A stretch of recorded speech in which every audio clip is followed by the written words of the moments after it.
sudah vaksin atau gimana? Iya, kalau perempuan yang ada di Grand Palace itu rata-rata sudah vaksin. Mereka sudah menunjukkan bukti bahwa mereka sudah vaksin 2 kali, dan ada beberapa dari luar daerah dan sudah menunjukkan bukti swabnya.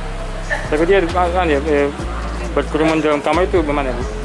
Ya, itu melanggar protokol. Makanya tadi kita sudah langsung bubarkan. Sanksi bagi pemilik hotelnya atau gimana? Kita berikan teguran.